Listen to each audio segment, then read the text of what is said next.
10 बड़ी खबरें।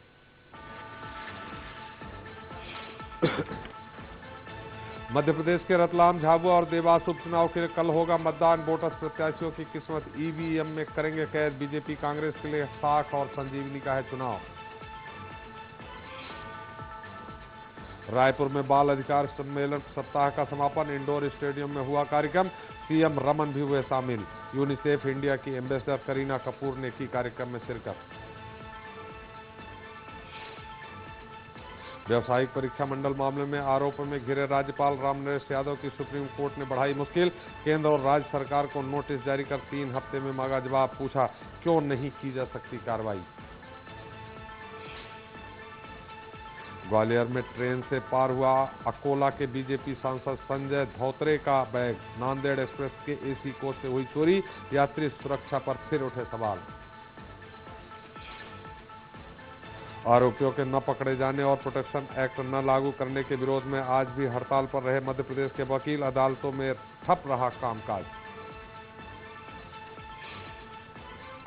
आज से बेमियादी हड़ताल पर गए मध्य प्रदेश के पटवारी। ग्रेड पे 2100 से बढ़ाकर 2800 रुपए करने की कर रहे हैं मांग। कोरबा में छात्र संघ के पदाधिकारियों और बाहरी छात्रों के बीच जमकर मारपीट। फार्म जमा करने के दौरान हुआ हंगामा। छात्र संघ ने एसपी से की शिकायत। एसपी ने कार्रवाई के दिए आदेश।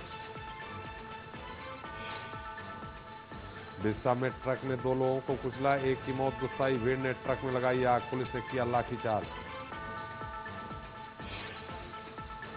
जगदलपुर में 50 लाख के इनामी नक्सली आयुध ने किया सरेंडर। आयुध 2009 में गढ़चिरौली में हुई 52 पुलिस वालों की हत्याओं का था मास्टरमाइंड।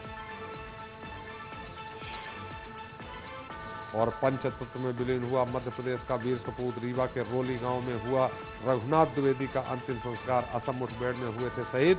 मंत्री ने 10 लाख की मदद का ऐलान।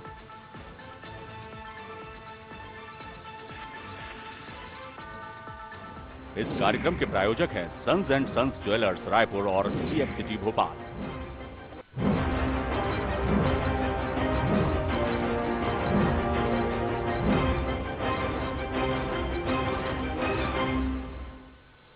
तो दोस्तों 7th पे कमीशन से पहले भी 6 पे कमीशन आ चुके हैं।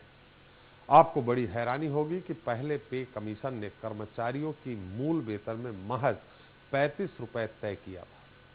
पहले पे कमीशन का गठन 1946 में हुआ और इसने मई 1947 को अपनी रिपोर्ट सौंपी।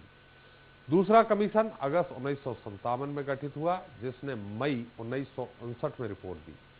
दूसरे वेतन आयोग ने मूल वेतन 80 रुपए तय किया। तीसरा वेतन आयोग अप्रैल 1970 में बना, जिसने मार्च 1973 में अपनी रिपोर्ट सौंपते हुए मूल वेतन 260 रुपए तय किया। वहीं चौथे पे कमीशन जून 1983 में गठित किया गया, जिसने रिपोर्ट 2 बार में 1986 और 1987 में देते हुए मूल वेतन 950 रुपए तय किया। जिसके बाद पांचवा आयोग अप्रैल 1994 में बनाया गया और जनवरी 1997 को रिपोर्ट सौंपते हुए मूल वेतन 3050 रुपए तय किया। जबकि छठा पे कमीशन अक्टूबर 2006 में गठित हुआ, जिसने मार्च 2008 में अपनी रिपोर्ट सबमिट की और मूल वेतन 7730 रुपए तय करने की सिफारिश की। हालांकि 7वें वेतन आयोग का गठन UPA 2 के कार्यकाल में फरवरी 2014 यानी लोकसभा चुनाव से ठीक पहले किया गया था, लेकिन इसे लागू बीजेपी सरकार के कार्यकाल के दौरान यानी 1 जनवरी 2016 को किया जाएगा।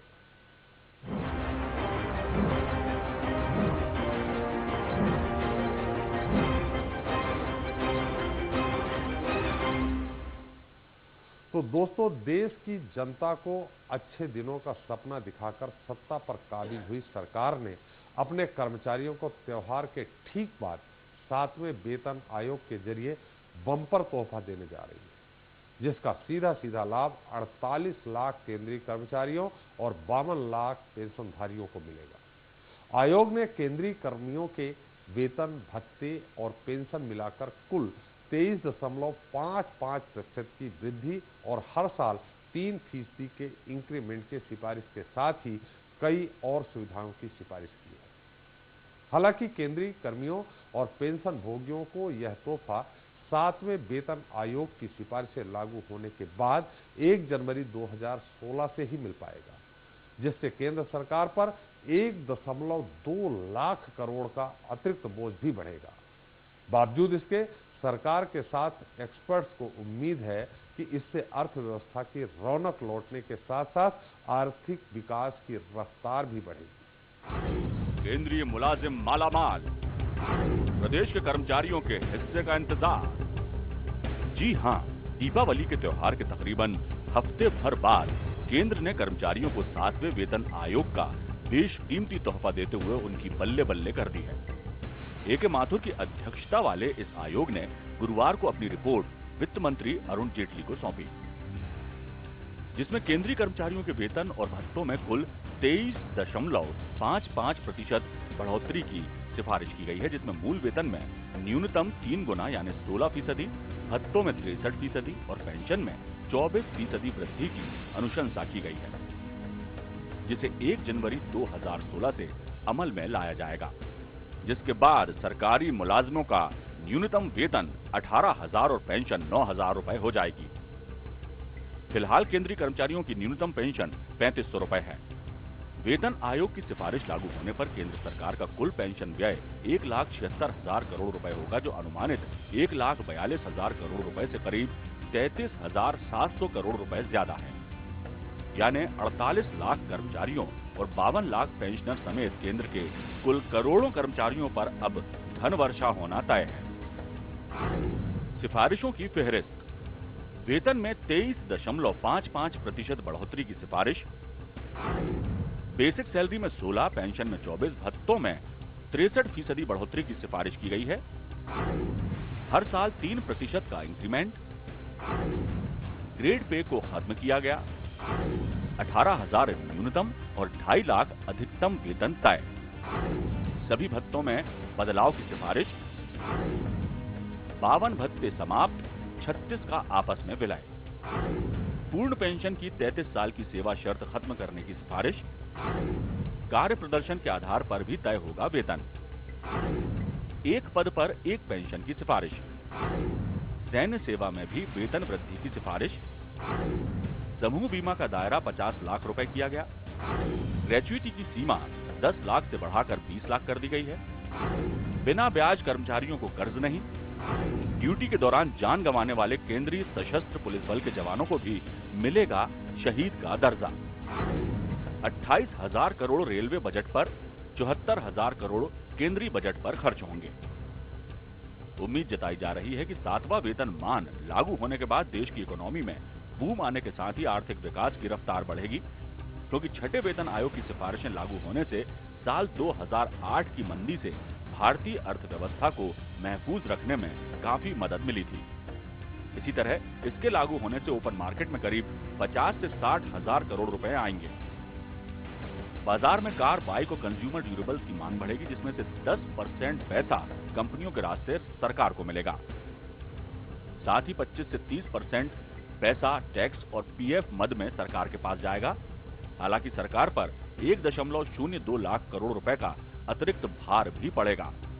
वहीं विशेषज्ञों के मुताबिक सिफारिशें लागू होने पर आम बजट पर बेतहाशा बोझ बढ़ने के साथ ही महंगाई भी बढ़ेगी। महंगाई कोई केंद्रीय कर्मचारियों के लिए तो बढ़ी नहीं है। महंगाई अगर बढ़ी है तो मध्य प्रदेश के कर्मचारियों के लिए भी बढ़ी है। अगर केंद्र सरकार दे रही है तो निश्चित रूप से कर्मचारियों के हित में मध्य प्रदेश की सरकार को भी निर्णय लेना चाहिए और उन्हें भी देना चाहिए। एक तरफ 7वें वेतन आयोग की सिफारिश के बाद जहां केंद्रीय कर्मचारियों में उत्सव का माहौल है, तो वहीं प्रदेश के कर्मचारियों के हिस्से में अभी इंतजार बाकी है। इसी बीच सूबे के कर्मचारी संगठनों की तरफ से भी मांग उठने लगी है, क्योंकि इसके पहले भी प्रदेश में वेतन आयोग की सिफारिशें केंद्र सरकार के साथ साथ कभी लागू नहीं हुई हैं। हर बार 1.5-2 साल की देरी से ही राज्य के कर्मचारियों को केंद्र के बराबर वेतनमान मिला है। ऊपर से इन दिनों प्रदेश पहले से ही कर्ज के दलदल में डूबा हुआ है, लिहाजा कर्मचारियों को इसका फायदा देने में सरकार के पसीने छूटना तय है। निश्चित रूप से कर्मचारियों को लाभ मिलना चाहिए, लेकिन जिस तरह से मध्य प्रदेश सरकार की आर्थिक स्थिति खराब है, उससे लगता है कि सिर्फ ये लालीपाप देंगे, बाकी करेंगे कुछ नहीं। कुल मिलाकर 7वें वेतन आयोग से जहां सरकारी मुलाजिम मालामाल हो जाएंगे, वहीं सरकार की आर्थिक स्थिति चरमराने की संभावना भी कई गुना बढ़ गई है। ऐसे में सवाल भी यही है कि खर्च के अतिरिक्त बोझ से बचने के लिए सरकार आय के दूसरे कौन से उपाय अपनाएगी? क्या पगार बढ़ाने से सरकारी विभागों में व्याप्त भ्रष्टाचार खत्म हो पाएगा? और क्या सरकारी कर्मचारियों की कार्यशैली और ढुलमुल रवैये में माकूल बदलाव आ पाएंगे? भोपाल से एक्सप्रेस रिपोर्टर अजय शर्मा के साथ मयंक शुक्ला। तो जब सरकार की माली हालत हो खस्ताहाल, कर्ज लेकर चलाने पड़े सारे कामकाज और इसी बीच उठने लगे 7th पे कमीशन को लागू करने की मांग, तो सवाल उठते हैं। क्या 7वें वेतन आयोग की सिफारिश से सरकार पर बढ़ेगा आर्थिक बोझ? क्या राज्य सरकार पर भी बढ़ेगा 7वें वेतनमान को लागू करने का दबाव? क्या केवल वेतन बढ़ाने से कर्मचारियों में बढ़ेगी कर्मठता? तो इस मुद्दे पर बात करने के लिए हमारे साथ मौजूद हमारे खास मेहमान, सबसे पहले यशवंत पुरोहित, केंद्रीय कर्मचारी नेता है। यशवंत जी, आपका बहुत बहुत स्वागत हमारे इस खास कार्यक्रम में। हमारे साथ हैं लक्ष्मी नारायण शर्मा जी, जो राज्य कर्मचारी संघ के नेता हैं।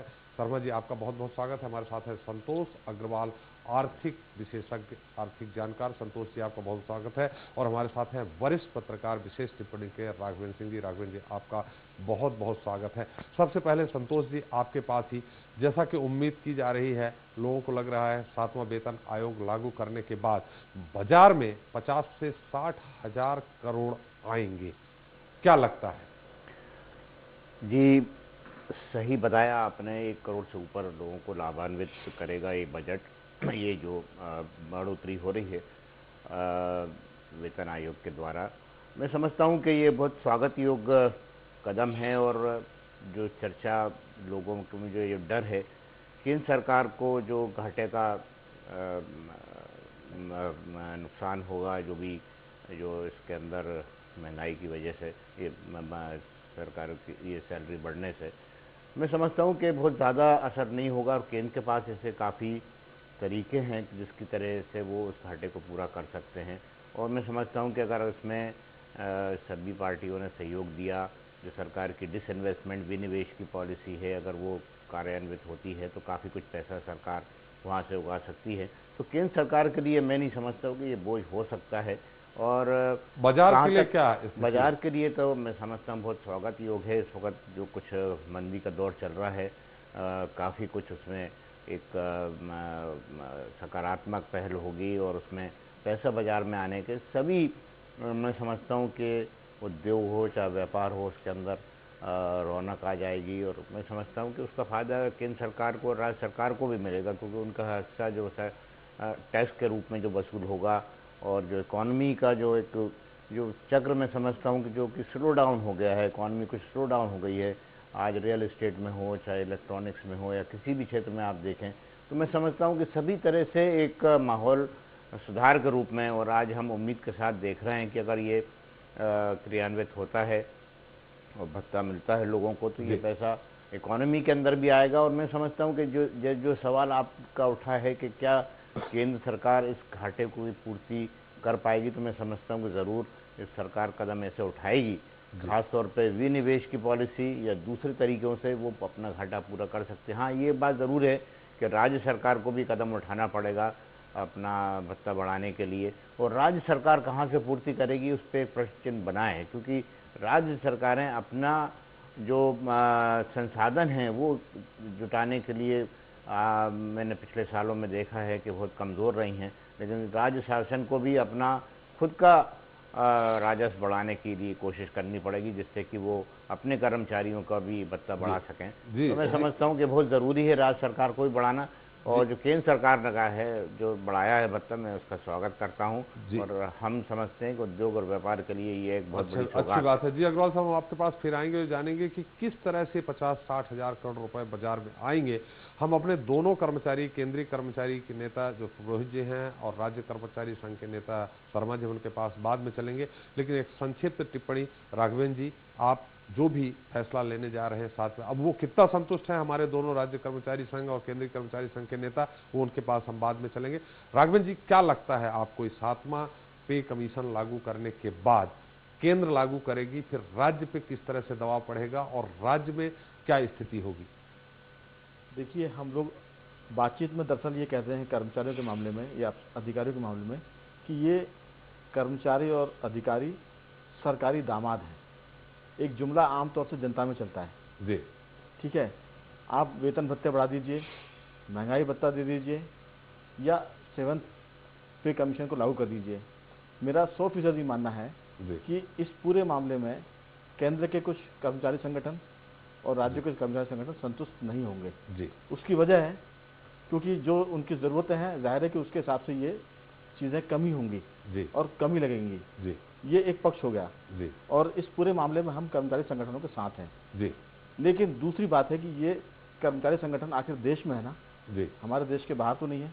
जी, तो अब लोग चर्चा करेंगे इसके बाद कि कर्मचारियों को जो वेतन भत्ते दिए जा रहे हैं, जी, जो उनकी पगार बढ़ रही है, जी, उसकी तुलना में जो दूसरा पक्ष है, समाज के दूसरे तबके में जो लोग नौकरी करते हैं, जी। जो जीवन यापन करते हैं, जब हम उन पर देखेंगे तो आप देखेंगे कि जमीन और आसमान का फर्क दिखेगा। जी, ये जो जमीन और आसमान का फर्क आने वाला है, जी, ये आयोग की सिफारिश लागू होने के बाद, ये मुझे लगता है कि हमारे कर्मचारियों को जनता के बीच कहीं विलेन ना बना दे, जी, कहीं खलनायक ना बना दे। क्योंकि आप दिखा रहे थे कि क्या इसके लागू होने से कर्मचारियों की कार्यशैली बदलेगी, जी, कर्मठता बदलेगी, जी, क्या सरकारी दफ्तरों में करप्शन कम होगा। जी, जब ये सब चीज़ें यथावत रहेंगी तो जनता का आक्रोश स्वतः ही इन कर्मचारियों की तरफ जाएगा जिनके लिए वेतन आयोग ने भारी भरकम वेतन की सिफारिश की है। तो ये मुझे एक संकट दिख रहा है कि आने वाले कल में हो सकता है कि आम जनता वर्सेस कर्मचारी हो जाए मामला। जी, ये मुझे लग रहा है। जी, हम आपके पास फिर आएंगे। हम अब चलते हैं हमारे पुरोहित जी के पास, जो कि वेतन जो 7वां वेतन आयोग लागू करने जा रही है केंद्र सरकार 1 जनवरी 2016 से, इसने जो सिफारिशें की हैं उससे कितना संतुष्ट हैं पुरोहित जी? त्रिपाठी जी, इसमें जो भी बहस जो आपने उठाई है बहुत अच्छी बात है। जी, संतुष्टि की जहाँ तक बात है तो चूंकि ये लंबे समय से एक डिमांड थी केंद्रीय कर्मचारियों की कि उनका पे बढ़ना चाहिए, उनका पे स्केल 10 साल में रिवाइज होता है। जी, सार्वजनिक क्षेत्रों में, बैंकों में, बीमा में, कोल में, वहाँ पे हर 5 साल में पे रिवीजन होता है। जी, और हर एक किसी को ये अधिकार है भी। राघवेंद्र जी ने जो बात कही कि केंद्रीय कर्मचारी, सरकारी कर्मचारी सरकारी दामाद हैं, तो क्या हम ये मान के चलते हैं कि हमारी बेटी जिसको हमने दी है वो दामाद हमारे लिए केवल बोझ है या केवल नाकारा है? जी, हम एक जो कंसेप्ट है थोड़ा सा उससे भी बाहर निकलना है, क्योंकि आज अगर देश का विकास हुआ है जी, तो जो राज्य सरकारें हैं, केंद्र सरकार हैं, उनके भी जो अमले हैं उन्होंने दिन रात मेहनत की है, तब जाके यहाँ तक ये परिस्थिति बनी है। जी, हो सकता है इसमें कुछ व्यवस्थाओं में कहीं ना कहीं कोई अगर गड़बड़ी हो तो जी। जहाँ कहीं गड़बड़ी है सरकार की जिम्मेदारी बनती है उन गड़बड़ियों को ठीक करे। जी, लेकिन ये जो न्यूनतम मजदूरी जी, प्रत्येक कर्मचारी को मिलना चाहिए, चाहे वो प्राइवेट सेक्टर का हो, चाहे वो सरकारी क्षेत्र का हो, चाहे असंगठित क्षेत्र का हो। जी, हम ये कहते हैं कि जहाँ तक के क्षेत्रों का सवाल है, संगठित क्षेत्र केवल 3% या 4% है, बाकी जितना भी क्षेत्र है असंगठित क्षेत्र है। जी, और केंद्रीय कर्मचारी हों या राज्य के कर्मचारी हों, उन्होंने अगर जब लड़ाई लड़ी है तो उनके लिए भी लड़ाई लड़ी है जो वंचित हैं, जी, उनके लिए भी प्रयास हुआ। पुरोहित जी, हम यहाँ ये जानना चाह रहे हैं कि जो हमने आपको दिखाया है, आपके तो नॉलेज में आ ही गया होगा कि क्या 7वें वेतन आयोग को लागू करने के बाद केंद्रीय कर्मचारी कितना संतुष्ट हैं, कितना नहीं, जो लागू किया है वो आपके सामने है। आपका उस बिंदु पे क्या कहना है? अभी तो ये केवल सिफारिश है, अभी तो हम ये भी नहीं कह चलिए, सकते कि मान लो सरकार इस इनको सिफारिश माने। को अगर लागू कर देते हैं 1 यदि जनवरी ये 2000, सिफारिशें भी लागू होती हैं तो बिल्कुल गलत सिफारिशें हैं, क्योंकि इसमें जो कुछ भी मांग की गई थी, जो जी। बात रखी गई थी नेशनल काउंसिल की तरफ से, जी, उसमें हमने न्यूनतम वेतन मांगा था 26,000 रुपए। जी, और 26,000 रुपए बिल्कुल डॉक्टर एक्वायर्ड फार्मूले के आधार पर दिया गया था। तो उसमें जो दाल से लेके सब्जी तक जी, जो न्यूनतम एक मजदूर की थाली में होना चाहिए, जी, उसके आधार पर तय किया गया था कि 26,000 न्यूनतम वेतन होना चाहिए। जी, वो 26,000 की जगह पर उन्होंने केवल 18,000 किया है सिफारिश। जी, फिर हमने ये मांग की थी कि अगर न्यूनतम और अधिकतम वेतन का जो अनुपात है वो 1:8 होना चाहिए। जी, लेकिन अब जब हम ये देखते हैं सिफारिशों को तो हम ये पाते हैं कि अनुपात लगभग 14 गुना तक, 1 से 14 गुना तक उसमें डिफरेंस है। जी। मतलब जो कैबिनेट सेक्रेटरी है उसकी जहाँ पे 2,25,000 रुपए रखी गई है, जी, वही जो न्यूनतम वेतन पाने वाला कर्मचारी है उसकी वेतन केवल 18,000 रुपए रखी गई। तो ये केवल सरकार के तरफ से जो तर्क दिया जा रहा है या इसके जो वेतन आयोग की तरफ से जो बात कही जा रही है वो केवल ये है उसमें कि जो नीचे तबके के कर्मचारी जिन्हें ज़्यादा इसमें चाहिए था, हम अगर उसको थोड़ा सोशल मुद्दे पे भी बात कर लें, क्योंकि जब ये बात कही जाती है कि बल्ले बल्ले हो रही है, कर्मचारियों के जेब में बहुत पैसा आ रहा है। पुरोहित एक जी, मिनट यहाँ बोलो। थोड़ा सा आपने कहा कैबिनेट सेक्रेटरी की 2.25 लाख और न्यूनतम उसकी 18,000। ये तो गुणवत्ता, उसका जो गुण है, गुणवत्ता के अनुसार सारी चीजें हैं। उसने आईएएस की परीक्षा पास की है, वो आज कैबिनेट सेक्रेटरी है। एक अगर 12वीं पास करके नौकरी करता तो दोनों में अंतर तो होगा। बिल्कुल दोनों में अंतर होगा, लेकिन सवाल ये है कि एक आदमी वहां तक पहुंच कैसे पाया। अगर उस 12वीं पास करने वाले व्यक्ति को समान अवसर मिले होते तो हो सकता है वो भी आईएएस बन के आगे बैठा होता। लेकिन जहां पे व्यवस्थाएं उपलब्ध ही ना हो, जहां पे कर्मचारी के बच्चों को, जो छोटे तबके के कर्मचारी हैं, जिनके पास में पढ़ने लिखने की प्रॉपर सुविधाएं ही नहीं है, कई ऐसे विभाग हैं जहां के कर्मचारियों ने, मैं आपको ये बता दूं कि केंद्रीय कर्मचारी, लेकिन आज तक उन्होंने भोपाल नहीं देखा है जी। तो इस प्रदेश में ही ऐसे कर्मचारी बैठे हुए हैं जहां पे कि उनके पास में कोई साधन ही, सुविधा ही नहीं है जी। तो उस हालत में हम कैसे उम्मीद कर सकते हैं कि एक व्यक्ति जिसको कि 2,25,000 मिल रहे हैं, महंगाई की दर, तो अगर दाल लेने जो छोटा कर्मचारी है वो जाएगा तो उसको भी 160 रुपए किलो मिलेगी, और जो 2,25,000 पाने वाला है उसको भी उतनी ही मिलेगी। मतलब तो आप संतुष्ट नहीं है? जो भी नहीं है, और हमारी ये मांग है। दिल्ली में अभी आज हमने इसके ऊपर बैठक की है जी। हम सरकार के पास में भी मेमोरेंडम देने जा रहे हैं। हमने केंद्रीय जो हमारे जितने भी नेतृत्व हैं उन सभी की तरफ से, रेलवे हो, डिफेंस हो, बाकी जितने भी केंद्रीय कर्मचारीगण हैं, सभी की तरफ से ये बात कही गई है कि हम इन सिफारिशों से संतुष्ट नहीं है, और सरकार इसमें जब अपना विचार करे तो कर्मचारी पक्ष की चिंताएं हैं हम आपके पास फिर आएंगे। फिर एक बार हम आपसे पूरी तरह से परिभाषित करना चाहेंगे, आपके द्वारा परिभाषित करवाना चाहेंगे कि कहाँ कहाँ गड़बड़ी हुई है। माने ये तो एक तरह से पुरोहित जी वही हुआ कि बकरे जी की जान भी गई, मुल्ला जी को मजा भी नहीं आया। 1 लाख करोड़ का अतिरिक्त भाग केंद्र सरकार पे पड़ रहा, और केंद्रीय जो कर्मचारी हैं वो भी संतुष्ट नहीं हो रहे। हमारे साथ दमोह से दर्शक हैं प्रदीप जी आपका स्वागत है। सवाल करें संक्षेप में। सर, मेरा संतोष अग्रवाल जी से प्रश्न है कि क्या इससे केंद्रीय नौकरी पेशा वाले और ये श्रमिक गरीबों के बीच एक समाजवाद की खाई नहीं बढ़ेगी? और क्या सरकार की आज स्थिति इस प्रकार की थी कि इतना झेल सके? क्योंकि अप्रत्यक्ष अप्रत्यक्ष कर इस प्रकार से सरकार ले रही है जैसे बहुत बड़ा बोझ हो। जी, ये राघवेंद्र जी बता चुके हैं, लेकिन अग्रवाल साहब आप इस सवाल को समझ लीजिए, समझ में आ गया हो। हम आपके पास आएंगे, एक बार हम शर्मा जी से जान लेते हैं, लेकिन एक और दर्शक है हमारे साथ उदयपुरा से, देवेंद्र जी आपका स्वागत है। सवाल करें। कर्मचारियों को यदि 1 लाख रुपए प्रति माह भी दे हम चतुर्थ श्रेणी कर्मचारी को जी, तो भी क्या वो भ्रष्टाचार बंद करेंगे? जी बिल्कुल, आपका सवाल सही आया है। हम ये अब शायद राघवेंद्र जी से ही सवाल का उत्तर लेंगे, लेकिन शर्मा जी का समय आ गया। शर्मा जी, अभी तो केंद्र सरकार के जो कर्मचारी हैं उनका 7वां वेतन आयोग लागू करने की सिफारिश हुई है, 1 जनवरी से संभवतः लागू हो जाएगा। पुरोहित जी उससे अभी भी अप्रसन्न है। उनका कहना है कि जो सिफारिश होनी चाहिए थी, जो दिया गया था, वो लागू नहीं हुआ। अब आपका यहाँ क्या कहना है? क्या आप संतुष्ट रहेंगे जो 7वां वेतन आयोग आप निश्चित तौर पे मांग करेंगे? अभी राज्य सरकार के ऊपर अभी कुछ दिनों में चाहे जो मजबूरी हो, हमारी मांगे पूरी हो वाला नारा बुलंद होने वाला है। आप कितना संतुष्ट हैं? देखिएगा, मध्य प्रदेश के कर्मचारियों के लिए तो दिल्ली अभी दूर है, लेकिन आगाज तो हो ही गया है जी। और हम, जैसा कि आपकी बात है पंडित जी, के मध्य प्रदेश में तो पहले से ही बहुत बड़ी खाई बनी हुई है जी। क्योंकि अभी जो 32 पे स्केल्स हैं केंद्र सरकार में, उनको केंद्र सरकार 13 पे स्केल्स में लेकर के जा रही है जी। मध्य प्रदेश के 1.5 लाख कर्मचारियों के माथे पर अभी चिंता की लकीरें स्पष्ट रूप से दिखाई दे रही हैं।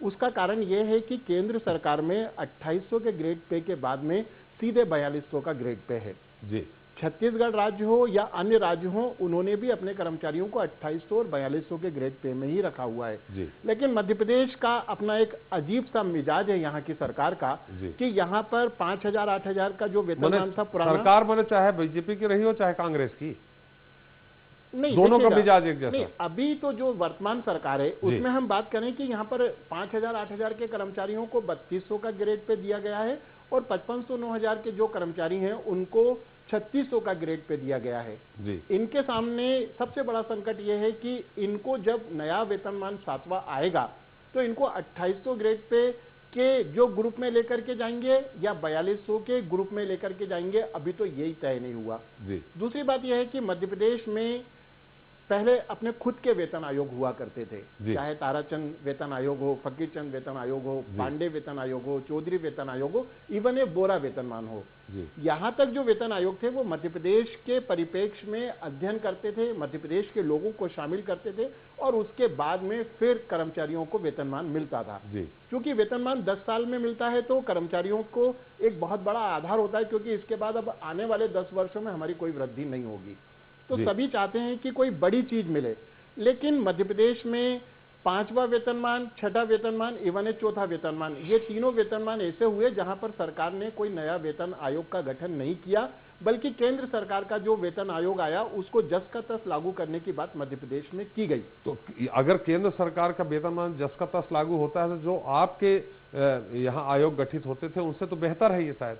नहीं, ऐसा नहीं है। अगर हम अभी जस्ट जो तेलंगाना बिल्कुल नया राज्य बना है और तेलंगाना ने अपने यहाँ की परिस्थितियों के आधार पर जो वेतनमान दिए हैं, हमने उन वेतनमानों का अध्ययन किया, वो वेतनमान केंद्र सरकार से कई गुना बेहतर हैं। और मध्य प्रदेश में तो केवल जस के तस की बात की जाती है, बिल्कुल दिया नहीं जाता जैसा देना चाहिए केंद्र सरकार में, क्योंकि हम 5वें और 6ठे में दोनों में इस चीज को भुगत चुके हैं। कहाँ गड़बड़ी है 5वें और 6ठे दोनों में? सबसे बड़ी गड़बड़ी यह है कि मध्य प्रदेश सरकार केवल वेतनमान देने की बात करती है, केंद्र के जो भत्ते होते हैं उन भत्तों की बात बिल्कुल भी हमारे यहाँ पर नहीं होती है। और अगर भत्ते दिए भी जाते हैं तो बहुत कम दिए जाते हैं या तोड़ मड़ोड़ कर दिए जाते हैं।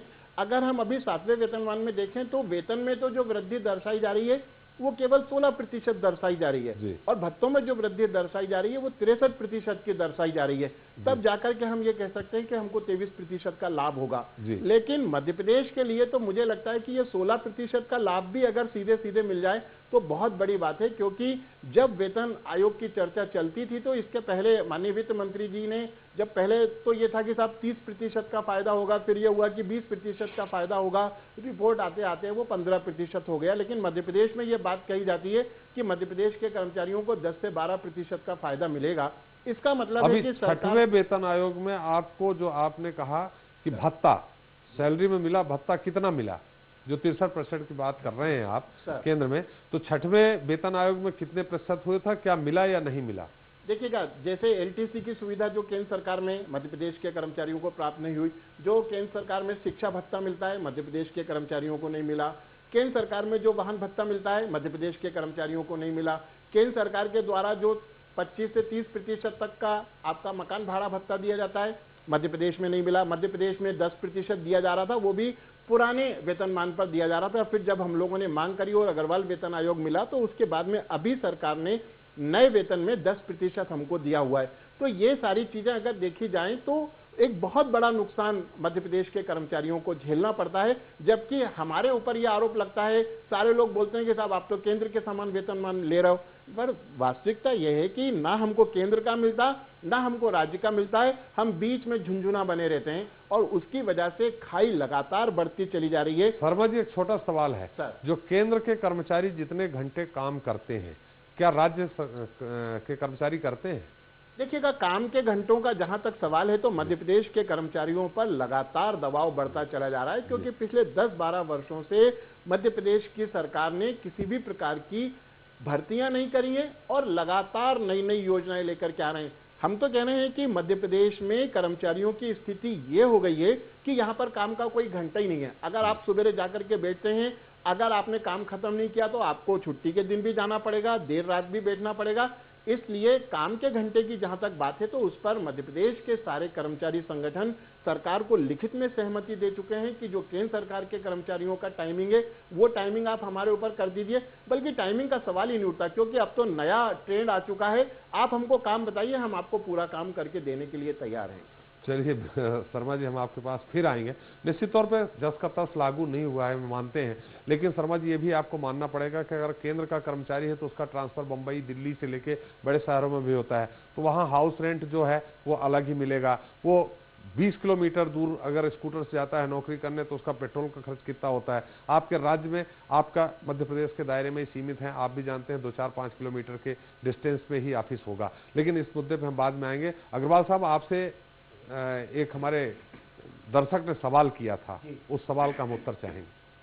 देखिए, एक बात बहुत जरूरी है समझने के लिए, जिसको राघवेंद्र जी ने उठाया था कि एक दायरा बढ़ जाएगा और वैमनस्यता बढ़ेगी। मैं ऐसा नहीं समझता हूं कि जहाँ केंद्रीय कर्मचारियों को या राज्य कर्मचारियों का अगर वेतन बढ़ता है तो सरकार, चाहे केंद्र की हो चाहे राज्य की सरकार, अगर उसको बराबरी पर लाना है या कुछ राहत व्यापारी को या उद्योगपतियों को भी देना है तो उसके पास बहुत तरीके हैं टैक्सेस के लिए।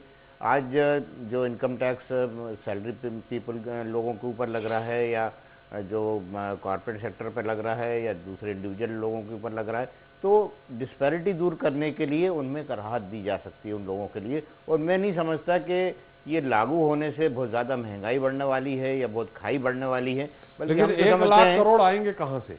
नहीं, ये देखिए, ये केंद्र सरकार के पास बहुत सारे ऐसे साधन हैं कि देखिए, जब आपने पिछला बजट अगर आपने देखा होगा उसके अंदर उन्होंने ये बात कही थी कि इतने सारे जो उनके पास पब्लिक सेक्टर कंपनियां हैं उनको विनिवेश करेंगे, उससे बहुत पैसा सरकार को आना है। और आज सरकार को सर्विस सेक्टर से या इंडस्ट्री सेक्टर से जिस तरह से आज हमारी विकास दर चल रही है, तो मैं समझता हूँ कि सरकार विनिवेश करके बहुत सारा पैसा अभी उगा सकती है। लेकिन दिक्कत ये आ रही है कि पार्लियामेंट का सेशन हो नहीं पाता, बिल्स पास नहीं हो पाते हैं, जिसकी वजह बिल तो पास हो जाते हैं अग्रवाल साहब, सेशन हो या ना हो, बिल सारे सरकार जो चाहती है ऑर्डिनेंस की जरूरत उससे हो जाए बात अलग है। लेकिन नहीं, वो तो सारे राघवेंद्र जी आप इससे सहमत होंगे, बिल सारे पास हो जाते हैं। इन्वेस्टमेंट अगर आज भी निवेश की बात करें जी, सरकारी कामकाज पूरे निपट जाते हैं। वो ठीक है कि उस बिल पे बहस नहीं होती है जिससे और उसको अच्छा संशोधित किया जा सके, लेकिन जो चाहती हाँ की जीत हुई, हाँ की जीत हुई, ना की हार हुई, हो जाता है तुरंत। इतने बार आपके जो आपने जितने वेतन आयोग के जो भी, लेकिन अग्रवाल साहब थोड़ा सा रोकेंगे, हमारे साथ कुछ और दर्शक हैं जो आप लोग सीधे सवाल करना चाह रहे हैं। हमारे साथ सागर से कौशलेन जी है। कौशलेन जी स्वागत है, संक्षेप में सवाल करें। सर बिल्कुल यह है कि मीटर रीडरों का कुछ भी नहीं हो रहा सर, आर्थिक स्थिति जो टूटे हुए हैं उनका कब क्या होगा सर? जी बिल्कुल, अब ये तो हमारे साथ सत्ता का इस समय कोई भी प्रतिनिधि यहाँ नहीं बैठा है, लेकिन आपने हमारे चैनल के माध्यम से कहा है सत्ता के कान तक जरूर ये आपकी बात पहुंचेगी। हमारे साथ एक और सिलवानी से दर्शक हैं, राघवेंद्र जी आइए, स्वागत है आपका, सवाल करें राघवेंद्र जी से। जी मेरा सवाल राघवेंद्र जी से ही है। जी मैं ये जानना चाहता हूँ जी कि कर्मचारियों का कितना ही वेतन बढ़ा दिया जाए, कभी ये संतुष्ट हो पाएंगे कि नहीं, पहली चीज। जी दूसरे मैं ये जानना चाहता हूँ कि केंद्रीय कर्मचारियों का वेतन बढ़ने से क्या मध्य प्रदेश के कर्मचारी मांग नहीं करेंगे, जैसा कई पटवारी लोग सब हड़ताल पे हैं अपनी वेतन बढ़ाने के लिए? वो तो मांग कर ही रहे हैं, शर्मा जी बैठे हैं, उनका कहना है कि अभी तो वो 5वें और 6वें की लड़ रहे हैं, 7वें के लिए तैयारी है उनकी। लेकिन राघवेंद्र जी एक सवाल का उत्तर राघवेंद्र जी का दे दीजिए। जहाँ तक मैंने अपनी शुरुआत में उन्होंने कहा संतुष्ट नहीं होंगे। मैंने शुरुआत में कहा था कि ये मामला संतुष्टि का नहीं है जी, क्योंकि जो भी अक्सर डिमांड होती है सरकारें उससे कम ही देती हैं। एक देशी कहावत है कि जब आप तोप का लाइसेंस मांगेंगे तो तमंचे का मिलेगा। जी 22-24 हज़ार का जब उन्होंने मिनिमम की बात करी है तो सरकार 18,000 पर तैयार हुई है। मेरा कहना ये है कि ये सवाल 18 का और 24 का नहीं है, संतुष्टि के बाद भी इसमें नहीं है। लेकिन जो मैंने कहा कि निजी क्षेत्र में आम जो कर्मचारी काम करते हैं केंद्र और राज्य सरकार के अलावा, उनके वेतनों में जो फर्क आएगा और फिर लोग उसकी तुलना करेंगे कि हम जो तनख्वाह इन कर्मचारियों को दी जा रही है, जाहिर है कि वो आम आदमी के पैसे से जा रही है, सरकार जो इस तरह से टैक्स देती है उसके हिसाब से वो उसका भुगतान करेगी, तब वो ये तुलना करेंगे कि आखिर ये काम कैसा कर रहे हैं। इसकी चर्चा आप देख लीजिए कि जगह जगह शुरू होने वाली है। लोग चाय की दुकान पर करेंगे, पान के ठेले पर करेंगे कि भैया हम इनको इतना वेतन जब सरकार दे रही है तो ये एक फाइल को आगे बढ़ाने के पैसे क्यों लेते हैं ऊपर से। मैं आपको एक संक्षेप में उदाहरण दूंगा। मैं कॉलेज में पढ़ता था, 1980-82 की बात है, और उस समय पुलिस की तनख्वाह बढ़ाई गई थी और वो काफ़ी अच्छी सैलरी उसमें बढ़ गई थी। एक ज़माने में लोग कहते थे कि मास्टर को अगर आप 500 रुपये देंगे तो वो गंगा जी को होशंगाबाद से निकालेगा। तो जब उनकी तनख्वाह वेतन बढ़ी तो मैं अपनी मोटरसाइकिल से जा रहा था, एक मेरे साथी मेरे पीछे बैठे थे, पुलिस वाले ने हमको रोका। कॉलेज में पढ़ते थे, जाहिर है कि लाइसेंस नहीं होगा हमारे पास। तो मैंने कहा कि यार मैं तो इनसे बात नहीं कर पाऊंगा, आप जाके इनसे बात कर लें, और मुझे टीवी पर ये बात नहीं करनी चाहिए, लेकिन मैं बहुत माफ़ी के साथ कर रहा हूँ कि मैंने कहा कि पुलिस वालों को आप कुछ पैसे ले दे के इसको ख़त्म कर दो मामला। मेरा साथी पुलिस के पास गया, उसने कहा कि भाई हमारे पास ये 50 रुपये हैं, आप रख लो। तो उसने कहा कि आप 50 रुपये देते हैं हमें, अभी आपने देखा नहीं हमारी तनख्वाह बढ़ गई है, अब 50 रुपये नहीं लेते हम, 100 रुपये से कम में काम नहीं चलेगा। तो मेरा कहना ये है कि जहाँ तक घूस और बढ़ जाएगी। हाँ, संतोष की जहाँ तक बात है वो तनख्वाह बढ़ने से नहीं आएगा, वो वर्किंग जो स्टाइल है, जो कार्य प्रणाली है, उसके बदलने से आएगा। और वो एक दिन में बदलने की बात नहीं है, ना तो उसको एक दिन बदल सकते, ना उसको वेतन बढ़ाकर बदला जा सकता है। जी। तो ये हमारी कोरी कल्पना है कि वेतन बढ़ेगा तो शायद भ्रष्टाचार कम होगा। मुझे लगता नहीं कि ये कम चलिए, होगा। भ्रष्टाचार के मुद्दे पे भी हम अपने दोनों कर्मचारी नेताओं से बात करेंगे, लेकिन हमारे साथ एक और दर्शक हैं खरगोन से, राजेंद्र जी आप का स्वागत है, सवाल करें। मेरा प्रश्न लक्ष्मी नारायण जी शर्मा और राघवेंद्र सिंह जी से है जी। कि जो राज्य कर्मचारी संघ जो है वो अध्यापक संवर्ग के लिए कोई मांग रखेगा, ये पूछना चाहता हूँ। चलिए, ये लक्ष्मी नारायण शर्मा जी ही बताएंगे इसको, क्योंकि वो कर्मचारी नेता हैं राज्य के, तो केंद्र वाले तो नहीं बताएंगे, राघवेंद्र जी वाले भी नहीं बता सकते हैं, राघवेंद्र सिंह जी भी, लेकिन शर्मा जी जरूर बताएंगे। शर्मा जी, एक और दर्शक है हमारे साथ, भोपाल से ही हैं, प्रतिभा जी आपका स्वागत है, सवाल करें। सर ये बोल रही हूँ 33 साल में जो रिटायरमेंट की एज बताई है सर, वो भी लागू हो रहा है क्या? क्या पुरोहित जी, 35 सालों में कुछ भी लागू नहीं हो रहा है? नहीं, लागू हो रहा है, क्या पूछ रहे हैं? ऐसा कुछ भी ना सिफारिश है, ना ही ऐसा कोई लागू होने जा रहा है। जो अभी एज है 60 साल वही रहेगी अभी। चलिए, नहीं उसमें यह है कि 35 साल की सेवा कम से कम होनी चाहिए। मैं थोड़ा स्पष्ट कर दूं उसमें, क्योंकि उस समय जो चर्चा चली थी वो ये थी कि 33 साल की कुल आपकी नौकरी या 60 साल की आपकी आयु, जी, इन दोनों में जो अधिक होगा उसके हिसाब से आपको रिटायरमेंट दे दिया जाएगा।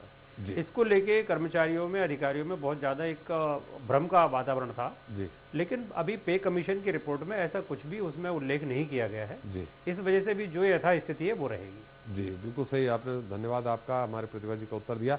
शर्मा जी आपसे सवाल था। जी, मध्य प्रदेश तृतीय वर्ग शासकीय कर्मचारी संघ के द्वारा जो आंदोलन किया गया और उसमें जो 26 सूत्री मांगे थी, उसमें अध्यापक संवर्ग की वेतन विसंगतियों को लेकर के, उनका शिक्षा विभाग में संविलियन को लेकर के और उनको जो वेतनमान का जो एरियर्स मिल रहा है उसको लेकर के हम लोगों ने पूरी मांग रखी है। और चूंकि अध्यापक संवर्ग भी हमारे भाई हैं, कर्मचारी हैं, इसलिए मध्य प्रदेश तृतीय वर्ग शासकीय कर्मचारी संघ सदैव उनको लेकर के चलता है, क्योंकि बहुत सारे अध्यापक संवर्ग के कर्मचारी हमारे पदाधिकारी हैं।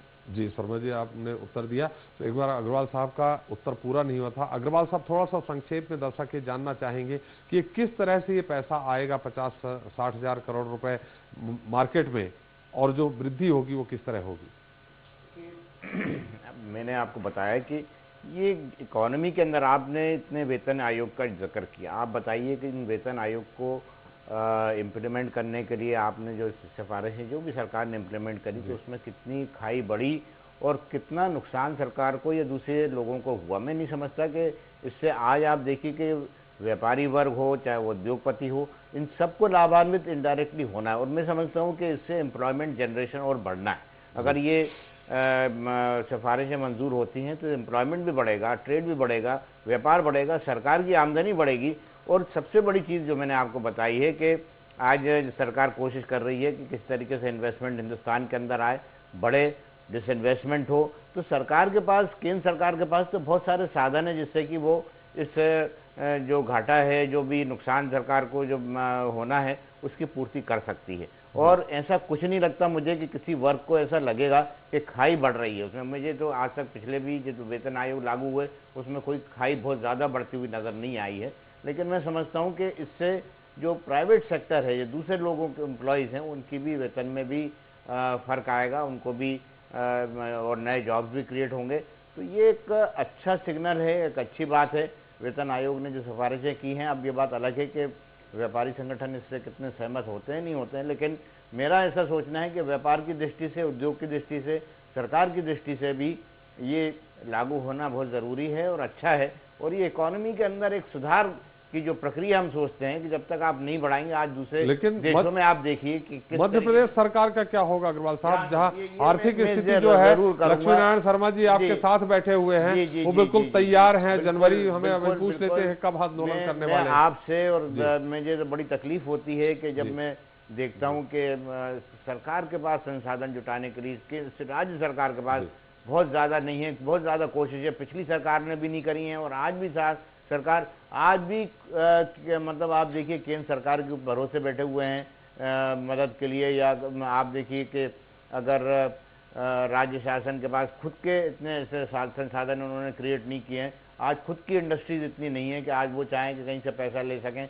तो आज उनके साथ बड़ी दिक्कतें हैं कि खुद के संसाधन नहीं है। राज्य सरकार के साथ ज़्यादा दिक्कतें आने वाली हैं और उसका मैं समझता खामियाना जो है वो राज्य के जितने भी नौकरी पेशा लोग हैं केंद्र राज्य सरकार के, उनको ज़रूर मुश्किल जाएगी और राज्य सरकार किस तरह से इम्प्लीमेंट करेगी ये एक प्रश्न चिन्ह है। लेकिन ये ज़रूर है कि केंद्र सरकार अगर इम्प्लीमेंट करती है तो राज्य सरकार के ऊपर दबाव आएगा और उनको इम्प्लीमेंट करना है और कैसे संसाधन जुटाएंगे ये उनको देखना पड़ेगा। अग्रवाल साहब, हम आपके पास फिर आएंगे, एक बार फिर पुरोहित जी के पास चलते हैं। पुरोहित जी, थोड़ा संक्षेप में जानना चाहेंगे कहाँ विसंगति है और क्या आप लोग आगे आंदोलन अब करेंगे? क्या फिर से आंदोलन करने जा रहे हैं? क्या आंदोलन करना हमारा कोई शौक नहीं है पार्टी जी, आंदोलन मजबूरी हो जाती है क्योंकि वेतन आयोग मजबूरी हो गई है क्या? हाँ, मजबूरी की स्थिति आएगी क्योंकि जब हम कहते हैं कि जो हमें दिया जा रहा है वो इनसफिशिएंट है, अपर्याप्त है जी। हमने ये उम्मीद की थी कि जो 3% जो वेतन वृद्धि है वो तो पिछले वेतन आयोग ने भी की थी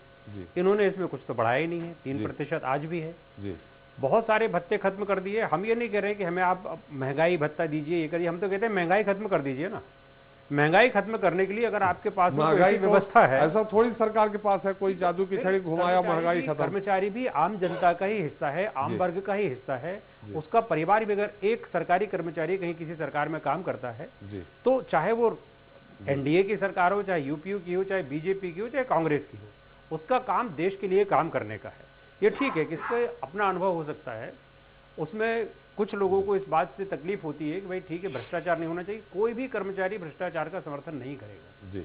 व्यवस्थाएं अगर ऊपर से नीचे तक ठीक हो जाएं, हम ये कहते हैं कि जब एक सांसद एक दिन के लिए अगर वो संसद सदस्य बनता है तो उसको 1.5 लाख रुपए की पेंशन पूरे जिंदगी भर मिलेगी।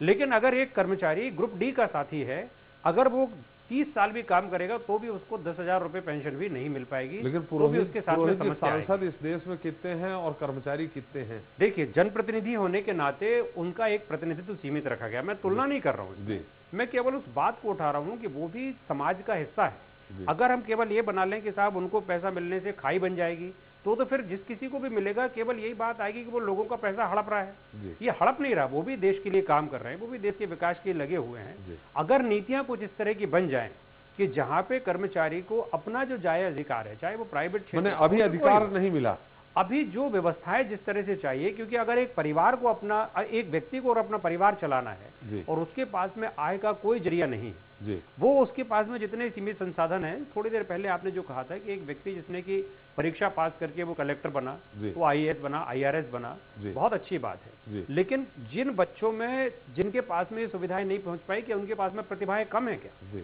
लेकिन अगर उन्हें अवसर मिलता समानता के आधार पे तो शायद वो बहुत आगे बढ़ के वो भी देश के लिए सेवा कर सकते थे। सारे आईएएस थोड़ी बन सकते थे तो एक निश्चित सीट है वही हो सकते थे। लेकिन पुरोहित जी, हम आपके पास आएंगे, हमारे पास कुछ दर्शक हैं और भोपाल से भगवान दास जी। भगवान दास जी, आपका स्वागत है, संक्षेप में सवाल करें।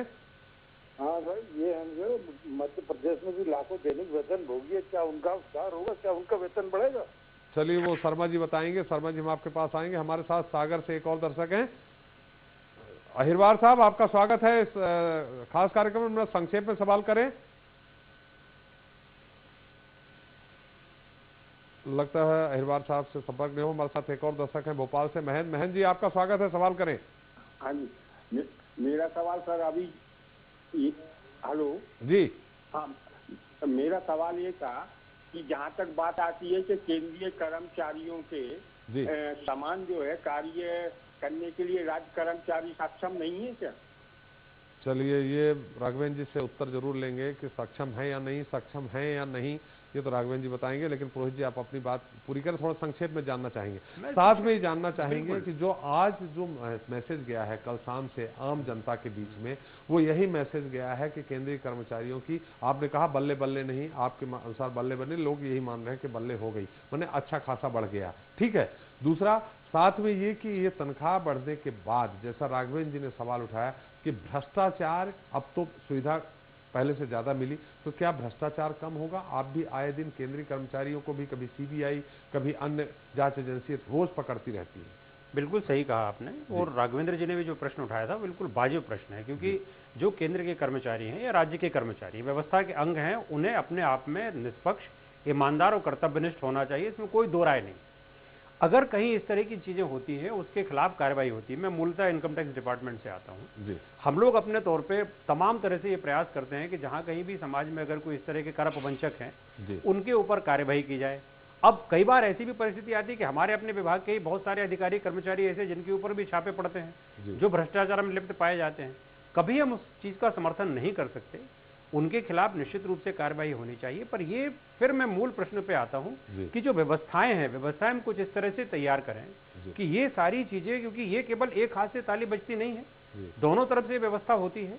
हम अगर समाज को कुछ इस तरह की दिशा दें, हमारे जो नीति निर्धारक हैं, आज चूंकि सब जगह भ्रष्टाचार को मिटाने की चर्चा है, चाहे प्रधानमंत्री से लेके मुख्यमंत्रियों तक हो, चाहे समाज के आम व्यक्ति से लेकर हो, सभी इससे त्रस्त हैं, सरकारी कर्मचारी हो या सामान्य व्यक्ति, वो भी इससे सवाल वही है कि आपका अगर 7वां वेतन आयोग लागू कर जाता है तो भी उसके बाद भी भ्रष्टाचार नहीं, बिल्कुल नहीं। हम तो ये कहते हैं पहले वेतनमान के समय में भी कर्मचारियों ने लगातार मेहनत के साथ में काम किया, जब 35 रुपए मिलते थे, और आज अगर 18,000 रुपए मिनिमम वेतन मिल रहा है, तब भी कर्मचारी मेहनत के साथ काम करेंगे। समस्या इस बात की है कि तब कर्मचारियों की संख्या कितनी थी, आज लाखों की तादाद में पद खाली पड़े। आज एक कर्मचारी के ऊपर 3-3 कर्मचारी का भार है।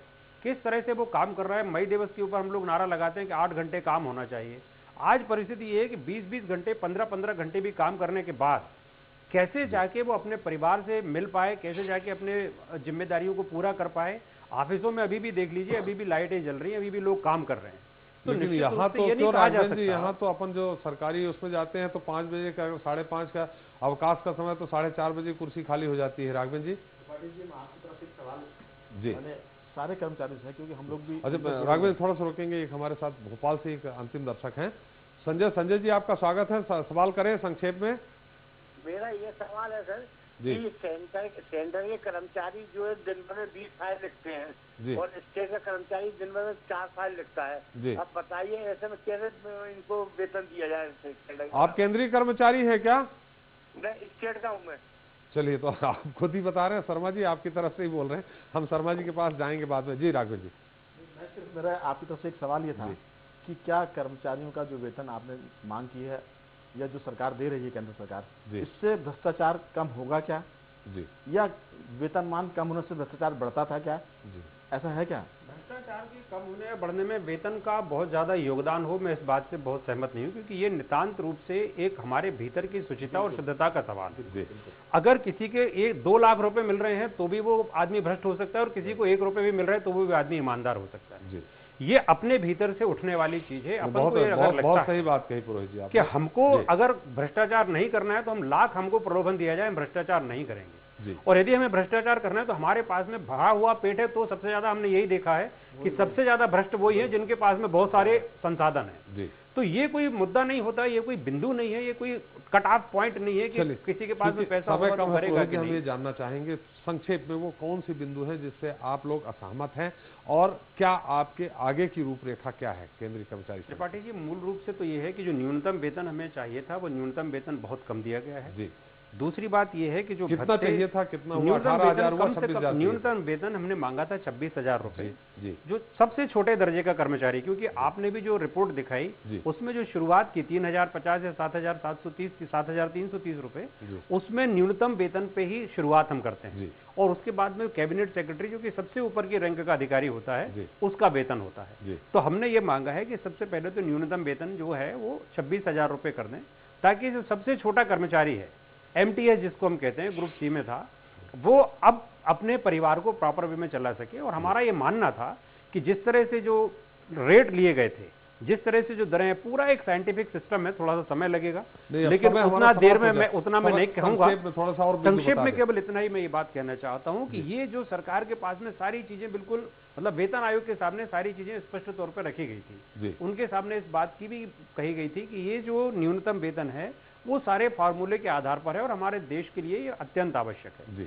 अभी संतोष जी जो बाजार के हिसाब से बात कर रहे थे, तो कर्मचारी बाजार में तब जाएगा जब उसको घर चलाने का, परिवार चलाने का पैसा मिलने के बाद। पुरोहित जी, हमारा समय समाप्त हो रहा है, शर्मा जी के पास भी जाना है। तो बस मुझे केवल इतना ही कहना है कि बहुत सारे ऐसे हिस्से हैं जिसमें कि इसमें संतुष्टि नहीं है, और हम अगर एक लाइन में मैं कहूं तो मैं ये मानता हूं कि वेतन आयोग की रिपोर्ट पूरी तरह से डिसअपॉइंटमेंट पैदा करने वाली। चलिए, तो आप लोग आंदोलन के लिए जाएंगे? आंदोलन कब से करेंगे? अभी आज हमने उसमें बैठ के चर्चा की है, कल हमारी वर्किंग कमेटी बैठ के बात करने जा रही है, और उसमें आगे जो भी रणनीति तय हुई, क्योंकि अभी तो सिफारिशें हैं, अभी सरकार के पास में हम ये उम्मीद करेंगे कि सरकार जिस तरह से जो जन कल्याण की बात करती है तो निश्चित रूप से कर्मचारी कल्याण आपको भी उनके लगता है हिस्से कि में जो होगा। सिफारिश की गई है उससे ऊपर भी सरकार हाँ जाएगी? बिल्कुल, सरकार कई बार बदलती है, इसके पहले भी कई इतिहास रहे हैं कि बहुत बार वेतन आयोग ने, क्योंकि ये तो रिकमेंडेड बॉडी है, सरकार माने या ना माने, सरकार चाहे तो पूरी रिपोर्ट खारिज कर सकती है, सरकार चाहे तो इसमें अपने हिसाब से उसमें वृद्धि कर सकती है, संशोधन कर सकती है। जी शर्मा जी, आपसे एक खुद कर्मचारी ने पूछा, आपके राज्य कर्मचारी संघ ने कहा कि केंद्र सदस्य हैं वो, उन्होंने कहा कि केंद्र का कर्मचारी 20 फाइल करता है दिन भर में और राज्य का 4, फिर कैसे जस का तस वेतन? पहला। दूसरा, वही भ्रष्टाचार का मुद्दा है कि क्या कितना भी सैलरी दे दी जाए, तनख्वाह दे दी जाए, क्या भ्रष्टाचार कम होगा? आपको क्या लगता है? देखिएगा, जहां तक हमारे जो दर्शक ने सवाल किया है, निश्चित रूप से उन्होंने कहीं एक पर्टिकुलर जगह की बात कही होगी, लेकिन ऐसा नहीं है। अगर आप देखें तो मध्य प्रदेश का जो राज्य कर्मचारी है उसके पास भी 50-50, 60-60 फाइलें होती हैं जिसको दिन में निपटाता है। तो हर सीट का अपना एक वर्किंग नेचर होता है, उसके हिसाब से फाइलों का निराकरण होता है। मध्य प्रदेश का राज्य कर्मचारी कहीं पर भी किसी भी मायने में केंद्र के कर्मचारी से कम नहीं है, पहली बात। जहां तक भ्रष्टाचार की बात है तो भ्रष्टाचार, जैसा यशवंत भाई ने कहा है, हम लोग बिल्कुल सहमत हैं कि 2 लाख का आदमी भी भ्रष्टाचारी हो सकता है और 2 रुपए का आदमी भी भ्रष्टाचारी नहीं हो सकता। ये हमारी नैतिकता का सवाल है, हमको इसको नैतिक दृष्टि से कभी कभी मजबूत करना मजबूरी भी पड़ेगा। भ्रष्टाचार कराती है। अगर उसका बच्चा बीमार है, सैलरी अगर उसकी 20,000 है, खर्च आ रहा 35,000 का, 40,000, तो मजबूरी भी कराती नहीं, है। मजबूरी तो अब नहीं है, क्योंकि जिस तरीके से वेतन मिल रहा है उसमें हम कर्मचारी को मजबूर नहीं कह सकते हैं। हाँ, लालच ऐसा है जिसका मजबूरी से कोई लेना देना नहीं है, और लालच आदमी का लगातार बढ़ता जा रहा है। और अभी जो छापे डले हैं मध्य प्रदेश के अंदर, उसमें देखें तो अधिकतम बड़े लोग ही उसकी गिरफ्त में आते हैं, छोटे आदमी का नहीं है। और हम ये भी चाहेंगे, जबकि हमारा उल्टा सोचना, छोटे ही ज्यादा आ रहे हैं, स्टोर कीपर आ रहे हैं, पटवारी आ रहे हैं, कानून को आ रहे हैं, बाबू आ रहे हैं, इस तरह के लोग आ रहे हैं, बड़े लोग कहाँ आ रहे हैं? इसमें बहुत सारे मामले भी ऐसे भी आए हैं जहां पर कि आदमी को जबरदस्ती भी फंसाया गया, ऐसे भी मामले आ रहे हैं। लेकिन हम आपके चैनल के माध्यम से स्पष्ट रूप से अपने कर्मचारियों को ये नैतिक वचन कहना चाहते हैं कि हमको अगर वेतन चाहिए तो काम ईमानदारी से करना चाहिए, मध्य प्रदेश के हित में करना चाहिए। जो एक आदर्श मध्य प्रदेश बनाने की बात की जा रही है उसमें हमको पूरा योगदान देना चाहिए। और मध्य प्रदेश तृतीयवर्ग शासकीय कर्मचारी संघ में हम खुद अपनी एक ऐसी विंग बनाए हुए हैं कि अगर जो कर्मचारी किसी से बदतमीजी करता है या भ्रष्टाचार की बात करता है, हम उसको समझाइश देते हैं कि ये तरीका गलत है और इस दिशा में हम लगातार काम भी करेंगे। चलिए शर्मा जी, ये अगर 7वां वेतन आयोग 1 जनवरी 2016 से लागू हो जाता है केंद्रीय कर्मचारियों के लिए, तो आप लोग कब से आंदोलन में जा रहे हैं? हम तो बिल्कुल तैयार बैठे हुए हैं और हमारी ये आप 2 या 3 जनवरी से आंदोलन में चले जाएंगे? बिल्कुल, हमारी जायज मांग है और हम इसके लिए तैयार हैं। क्योंकि देखिएगा, मैं एक बात आपको बताऊं कि 5वें वेतनमान में 50% की वृद्धि हुई थी वेतन में, 6ठे वेतनमान में 40% की वृद्धि हुई थी, 7वें वेतनमान में ये वृद्धि आकर के 23% पर सिमट रही है। और मध्य प्रदेश के कर्मचारी को तो ये भी नहीं मिलना है। तो अगर 10 साल में एक वेतन बढ़ रहा है और वो भी अगर हमको टूटा फूटा मिलेगा तो हमको आगामी 10 वर्ष बड़े ही संकट में गुजारने पड़ेंगे। इसलिए हम पूरी ताकत लगाएंगे। तैयारी हो गई आपकी आंदोलन की? हाँ, बिल्कुल तैयारी है। हमारी केंद्रीय मोर्चा की जो हमारा संयुक्त मोर्चा बना हुआ है उसकी बैठक हो चुकी है। हम लोग ऑलरेडी 6 चरणों का आंदोलन करके अपनी शक्ति का परीक्षण कर चुके हैं। मध्य प्रदेश में कर्मचारी में बहुत जबरदस्त असंतोष है आर्थिक दृष्टि से, क्योंकि वो पहले ही बहुत कम वेतन ले रहा है। और हमको ये उम्मीद है कि मध्य प्रदेश की सरकार चूंकि संवेदनशील होने की बात कहती है तो वो प्रदेश में 10 का 10 वेतनमान लागू करेगी। और अगर नहीं अभी तो आप लोगों को कई कुछ विसंगति 5वें 6वें के लिए लड़ना है, 7वें तो बात की बात है। तभी जो आंदोलन करेंगे आप लोग तुरंत, तो वो 5वें 6वें में जो विसंगति उसको पूरा करने के लिए करेंगे कि 7वां लागू करने के लिए? नहीं, ये तो विसंगतियां तो सरकार को दूर करनी ही चाहिए और इसके लिए तो बहुत सारे मेमोरेंडम सरकार के पास में पड़े हुए हैं। चलिए, जी जी सर, जी सर, हम चलते चलते अग्रवाल साहब, बहुत संक्षिप्त टिप्पणी आपकी कि ये जो भी लागू करने जा रही है इसमें आपका क्या कहना, बहुत संक्षिप्त में? देखिए, बहुत संक्षिप्त में एक बात मैं कहना चाहता हूँ। एक सबसे बड़ी बात इस डिस्कशन के अंदर, इस विचार विमर्श में एक बात जरूर आई है कि भ्रष्टाचार वाली बात जी। और मैं बिल्कुल ये सही मानता हूँ कि आपकी सैलरी कुछ भी हो जाए, वो भ्रष्टाचार लालच का एक होता है, लेकिन इसके अंदर सरकार का बहुत कुछ रोल है। और मैं देख रहा हूँ कुछ सालों में जो सिस्टम केंद्र सरकार और राज्य सरकार अपना रही है उससे काफ़ी कुछ भ्रष्टाचार कम हुआ है। जैसे ऑनलाइन सिस्टम के जरिए आप पासपोर्ट बनवा रहे हैं, ऑनलाइन सिस्टम के जो इंडस्ट्रियल लाइसेंस मिल रहा है, ऑनलाइन सिस्टम के जरिए ऐसे कई काम हो रहे हैं जिससे कि भ्रष्टाचार नीचे के लेवल पे काफ़ी कम होता जा रहा है। तो मैं समझता हूँ कि राज्य सरकार अगर सिस्टम को सुधार देगी तो भ्रष्टाचार के अंदर बहुत कमी आ सकती है, और जो छापे वगैरह पड़ते हैं उससे भी बहुत दहशत होती है और पेट भरा रहता है। तो मैं नहीं समझता हूँ कि आदमी का लालच बढ़ता है, लेकिन वो छोटा मोटा लालच उसका खत्म हो जाता है। तो ये भ्रष्टाचार में लगभग 50% हो जाएगा। जी हाँ, मैं समझता हूँ कि अगर सिस्टम सरकार को, सिस्टम से बहुत फर्क पड़ा। आप देखिए कि जो रिफंड आता है, इनकम टैक्स रिफंड आ रहा है, आज ऑनलाइन आ रहा है, जहाँ पे लोगों को असेसरीज को खर्चा करना पड़ता था। तो आज बहुत लोग इस बात से खुश हैं कि आज बिना पैसे खर्च करे उनके घर पर रिफंड आ रहा है। जी राघवेंद्र जी, आपकी भी संक्षेप टिप्पणी इस पूरे डिस्कशन को लेकर आपने क्या सोचा, क्या आपने पाया, क्या निचोड़ निकाला? एक तो मैं ये कहना चाहूँगा कि जो 1 लाख करोड़ रुपए से ज़्यादा मार्केट में आने वाला है जी, इससे सरकारी कर्मचारी अधिकारियों की परचेजिंग पावर बढ़ जाएगी, पेइंग कैपेसिटी बढ़ जाएगी जी। लेकिन जो मैं बार बार शुरू से बात कर रहा हूँ कि जो दूसरा तबका है, जो गैर सरकारी है, उसकी परचेजिंग कैपेसिटी नहीं बढ़ेगी, और यही एक सबसे बड़ा कारण होने वाला है। भले ही सरकार इससे अपनी अर्थव्यवस्था को ठीक कर ले, वो उसका ही पैसा है, उसी के पैसे से वो अपनी व्यवस्था ठीक करने वाली है, इकोनॉमी ठीक करने वाली है, लेकिन जो बड़ा फर्क आने वाला है वो गैर सरकारी लोगों का है, और ये बाद में जाके एक बड़े असंतोष का कारण बनेगा। भले ही कर्मचारी आंदोलन करें, लेकिन असंतोष जो जनता में आएगा वो मुश्किल पैदा करेगा सरकारों के लिए। जी, क्योंकि हमारा चर्चा का समय समाप्त हो गया है। राघवेंद्र जी, आप हमारे साथ जुड़े, आपने जो टिप्पणी की, आपका बहुत बहुत धन्यवाद। पुरोहित जी, आपकी हमारी शुभकामनाएं हैं। आप अपना जिस तरह से जस का तस जो आप लोगों ने सिफारिश की थी उसके अनुसार आपका वेतनमान लागू हो, आपकी हमारी शुभकामनाएं। आपका बहुत बहुत धन्यवाद। और आंदोलन करने के लिए आपको मैं प्रोत्साहित तो नहीं कर रहा हूं शर्मा जी, लेकिन शुभकामनाएं आपको दे रहा हूं कि आपकी भी मांगें पूरी हों। आपका बहुत बहुत धन्यवाद। अग्रवाल साहब, आपका भी बहुत बहुत धन्यवाद। तो दोस्तों, आज हमने चर्चा की 7वें वेतन आयोग की सिफारिशों और सरकार की चरमराती माली हालत की। इसमें कोई दो राय नहीं कि इस कमीशन को लागू करने पर केंद्र के साथ राज्य सरकार पर भी बोझ 1 गुना ज्यादा बढ़ जाएगा, वो भी उस समय में जब सरकार खजाना खाली पड़ा है। ऊपर से सूखे का संकट कर्ज लेकर किसी तरह काम चलाने को मजबूर कर रहा है, लेकिन सरकार के पास इसकी भरपाई का फिलहाल कोई प्लान नहीं है। चुनौती तो राजकोषीय लक्ष्य पूरा करने की राह में भी आ सकती है, राजकीय कोष के लक्ष्य को पूरा करने का भी है। सवाल तो यह भी है कि क्या सिर्फ सरकारी नौकरों की सैलरी बढ़ाने से सरकारी सिस्टम में व्याप्त भ्रष्टाचार खत्म हो जाएगा? मुझे नहीं लगता कि नहीं। अगर भ्रष्टाचार का ग्राफ आधा भी हो जाए तो वह भी बहुत बड़ी उपलब्धि कहलाएगी। बेशक आप सैलरी बढ़ाएं, लेकिन साथ ही कर्मचारियों के प्रतिदिन के हिसाब से जिम्मेदारी तय करना और जवाबदेही बढ़ाना भी बेहद जरूरी है, क्योंकि सरकारी तंत्र की स्याह तस्वीर और सरकारी मुलाजिमों का गैर जिम्मेदारान ढुलमुल रवैया भी आज आम आदमी के लिए अच्छे दिनों की राह में सबसे बड़ी बाधा बना हुआ है। ऐसे में सरकारी तंत्र में दीमक की तरह समा चुके भ्रष्ट लोगों के लिए कहना यही होगा कि कामचोर सरकारी कर्मचारी पूछता है अच्छे दिन कब आएंगे, टैक्स चोरी करता कर्मचारी पूछता है अच्छे दिन कब आएंगे, नौकरी पर देरी से मगर जल्दी से घर भागता कर्मचारी पूछता है अच्छे दिन कब आएंगे। यकीनन अच्छे दिन आएंगे, लेकिन पहले खुद को बदलो। देश आपके उपदेश से नहीं आचरण से बदलेगा, और आचरण बदलेगा तो अच्छे दिन खुद ब खुद आ जाएंगे। आज के लिए इतना ही। कल फिर हम मिलेंगे आपसे, आपके सवाल होंगे, मेरे जवाब होंगे, कोई मुद्दा नया होगा। तब तक के लिए मुझे एसपी त्रिपाठी को दीजिए इजाजत। नमस्कार।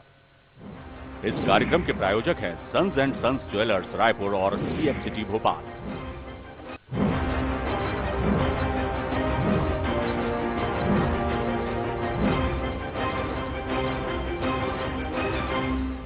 सीएक लाए है 5 प्रोजेक्ट्स में शुभ अवसर स्वामित्व के साथ लाभ ही लाभ। सीएक औद्योगिक क्षेत्र, धार्मिक पर्यटन, सीएक agro, energy capital of India, सीएक सैटेलाइट सिटी भोपाल। सिर्फ 2 से 3 लाख के पेमेंट कर शेष 2 से 5 साल की किश्तों में। सीएक 26 वर्षों से प्रतिष्ठित मध्य प्रदेश की सफल स्थानीय कंपनी। अधिक जानकारी के लिए संपर्क करें कॉन्टैक्ट 9098991000। बंदर देखा, हाथी देखा, बारहसिंघा और चीतल देखा, मोगली के जंगलों में शेर खान को देखा। पचमढ़ी सतपुरा का अजूबा, भोपाल लेक में सूरज डूबा, मंडू का जहाज महल और मार्बल का पहाड़ देखा। महाकाल मंदिर में पूजा, फोटो खींचा जाके ओरछा, ग्वालियर के किले में भटका, खजुराहो ने दे दिया झटका।